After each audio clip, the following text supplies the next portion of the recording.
कल्याण डोंबिवली महानगरपालिका अंतर्गत स्टेशन परिसरात सॅटिस प्रकल्प जो आहे तो अंतिम टप्प्यात आहे। आपण पाहू शकता या ठिकाणी अंतिम टप्प्याचं काम जे आहे या सॅटिस प्रकल्पाचं सुरू करण्यात आले आहे। विशेषतः पाहायला गेलं तर खालनं येणारे जाणारे रस्ते देखील या ठिकाणी अर्ध्यापेक्षा जास्त सुरू करण्यात आलेले आहेत। विशेषतः काही रस्ते जे आहेत ते लवकरच सुरू करणार असल्याचं महानगरपालिकेने स्पष्ट केलेलं आहे। मात्र सध्याचं चित्र आपण पाहिलं गेलं तर या ठिकाणी या देखील रस्त्यावरती आपण पाहिलं गेलं तर कुठेतरी मोठी गर्दी या ठिकाणी पाहायला मिळते। तर एकंदरीत मोठा दिलासा जो आहे तो या सॅटिस प्रकल्पाच्या या रस्त्यामुळे मिळणार आहेत। मात्र त्याआधीच या ठिकाणी मोठ्या प्रमाणात फेरीवाले देखील बसलेले पाहायला मिळत आहेत। एकंदरीत नव्याने सुरू होणारा रस्ता यावरती देखील फेरीवाल्यांनी आपली दुकाने मांडलेली आहेत। एकंदरीत आज चालू झाल्यानंतर देखील नागरिकांना याचा नाहक त्रास जो आहे तो सहन करावा लागणार आहे। मात्र त्याआधीच आपण पाहिलं गेलं तर कल्याण स्टेशन परिसर असेल किंवा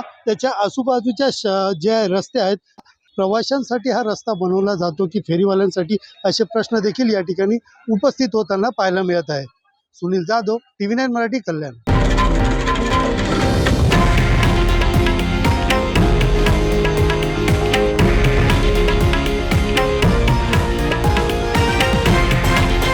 हे आहे देशातील नंबर 1 न्यूज नेटवर्क आणि आपण पाहत आहात TV9 मराठी, एकमेव।